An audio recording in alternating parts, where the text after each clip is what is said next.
हलाल का खाता है। अब भैया इसका तो सीधा मतलब है, समझिए, मुसलमान किसको कहते हैं? जो मुसलमान ईमान पर चले, मतलब एक अच्छा इंसान, ईमान जो ना छोड़े, ईमान जो ना बेचे। कितना दुनिया की सारी दौलत दे दे कोई, तभी ईमान नहीं देता, ईमान नहीं बेचता, वो मुसलमान है।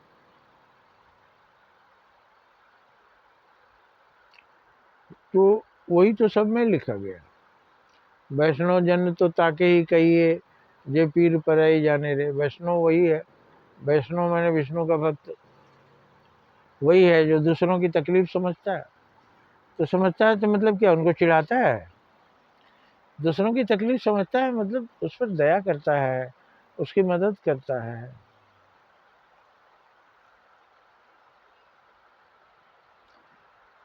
तो देवता क्या खाते हैं? अब मुसलमान ईमान पर चलता है और वो हलाल के खाता है, मैंने अपने से मेहनत से कमा के खाता है।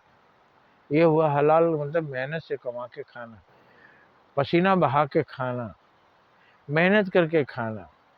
हराम क्या है? चोरी करके खाना, किसी का छीन के खाना, किसी का हक मारना, ये हराम है। लेकिन हलाल का ऐसा मीनिंग निकाल लिया उन लोगों ने, पता नहीं कौन विद्वान मौलवी ये प्रचार किया कि हलाल माने बकरा को खाओ। अब सोचो, वो बकरा को खाओ, खाने को और कुछ नहीं है, बकरा को खाओ और हलाल करके खाओ। हलाल माने उसको पटको और उसको धीरे धीरे काटो, थोड़ा सा काटो, फिर कलमा पढ़ो, फिर थोड़ा सा काटो, फिर कलमा पढ़ो, फिर थोड़ा सा काटो, फिर कलमा पढ़ो। अरे भैया, कलमा की जानते हैं क्या चीज़ होता है? खुदा की इबादत है। और आप वहाँ जो खुदा रहते हैं बकरे के अंदर, उसको आप काट रहे हैं। खुदा रहमतुल्लाह, रहम का खजाना है, आप बेरहमी से किसी को मार रहे हैं। कहीं तो गलती आप कर रहे हैं ना, एक बार विचार कीजिए। अगर किसी को मारे बिना आपका जीवन चल सकता है, अनाज फल फूल खा के आप जीवन चला सकते हैं, तो मत मारिए ना किसी को। और अगर आपको खाना नहीं मिलता तो अपने परिवार को मार के खा जाइए, कौन मना कर रहा है? औरंगजेब अपने 7 भाइयों को मार के राजा बना, बहुत से ऐसे राजा हुए जो अपने भाइयों का खून पीकर राजा हुए। अब खून पीना माने क्या? उसको मार देना तो खून पीना। मार के खा गया मैंने मार डाला, मार खा गया क्या? नहीं खाए तब भी खाना ही माना जाएगा।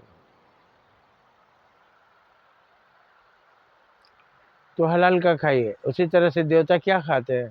देवता शाकाहारी होते हैं, फल फूल अन्न खाते हैं, जीव हिंसा नहीं करते, मांसाहारी नहीं होते देवता।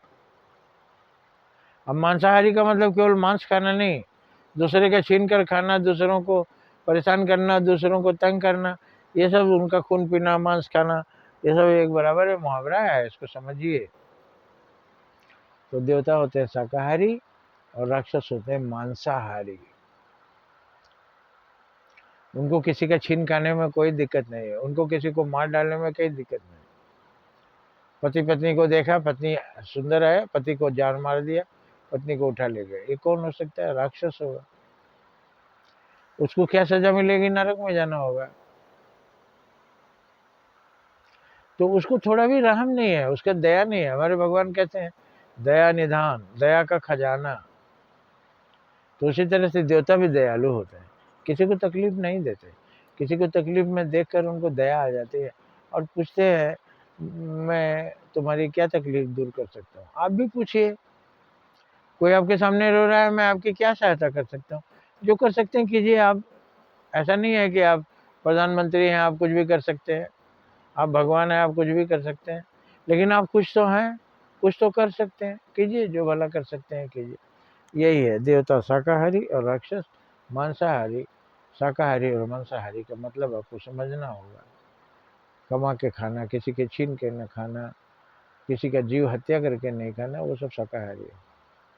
किसी को भी मार के खा जाओ, किसी का भी छीन के खा जाओ, किसी का भी गला घोट दो, किसी का भी गला काट दो और जो चाहते हो ले लो, ये सब किसका? ये मांसाहारी राक्षस होते हैं। राक्षस, शैतान, प्रेतात्मा, भूत, शूद्र भी। अब वो शूद्र नहीं जो चारों भाई में से, ब्राह्मण क्षत्रिय वैश्य शूद्र वो नहीं। शूद्र का मतलब जो नीच कर्म में रहता है, उसको शूद्र कहते हैं। वो 4 भाइयों का नाम छोटे रख देते तो अच्छा होता, शूद्र हटा देते। ब्राह्मण, क्षत्रिय, वैश्य और छोटा भाई, ऐसा कर दो, शूद्र मत बोलो ना। वो शूद्र तो नहीं है। सबके घर में, आपके घर में छोटा भाई वो शूद्र होता है क्या? बस वैसे ही अपना छोटा भाई है, ब्राह्मण क्षत्रिय वैश्य शूद्र। जय हिंद, जय भारत।